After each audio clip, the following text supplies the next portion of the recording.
தற்பொழுது நாடு புறாவிலும் ஏற்பட்டிருக்கக்கூடிய மிகப்பெரிய கவலை தருகிற பிரச்சனை, கேஸ் சிலிண்டர்கள் கிடைக்கவில்லை, உணவு விடுதிகள் மூடப்படுகின்றன, உயிரற்ற சடலங்களை கொண்டு போய் மயானத்திலே எரிப்பதற்கு முடியாமல் பல இடங்களிலே வைக்கப்பட்டிருக்கின்றன என்ற செய்தி கூட வருகிறது.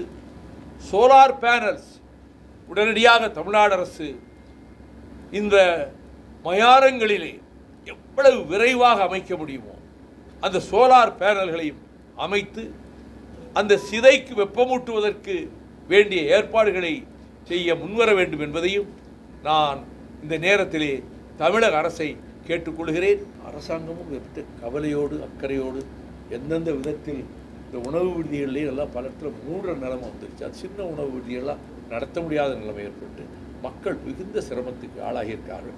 இத்தனைக்கும் மூல காரணம், ஒரு காலத்தில் உலகத்தையே நடுநடுங்க வைத்துக் கொண்டிருந்த நாஜிகளின் அதிபர் அடால்ஃப் ஹிட்லர் மறுபிறவி எடுத்து அமெரிக்காவின் வெள்ளை மாளிகையினுடைய குடியரசுத் தலைவர் நாற்காலியை வந்து உட்காருவதை போன்ற ஒரு பிரம்மையை ஏற்படுத்துகிற விதத்தில் டொனால்டு ட்ரம்ப் என்கின்ற அந்த மனிதர் is unfit to be the president of United States of America. ஒவ்வொரு நாளும் எதைத்தான் பேசுறதுன்னு இல்லாமல் அவர் பேசுகிறதும், அழிச்சே போடுவேன் ஈரான் மக்களையெல்லாம் கொண்டு போடுவேன். ஹிட்லர் ஒருத்தன் தான் அப்படி பேசிகிட்டு இருந்தான், முசோலினி ஒருத்தன் தான் அப்படி பேசிகிட்டு இருந்தான். அது பிறப்பு டொனால்டு ட்ரம்ப் பேசிகிட்டு இருக்காரு.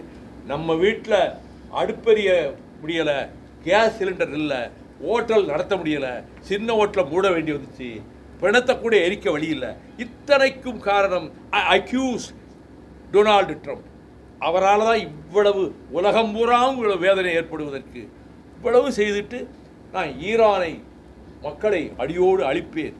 பிற ஒரு மறுநாள் நான் அந்த அர்த்தத்தில் சொல்லவில்லை. உளறதுக்கு லிமிட்டே கிடையாது ட்ரம்ப் உளறலுக்கு.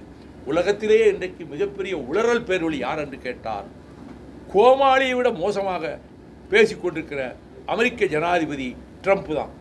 அவர் தான் இவ்வளவுக்கும் காரணம்.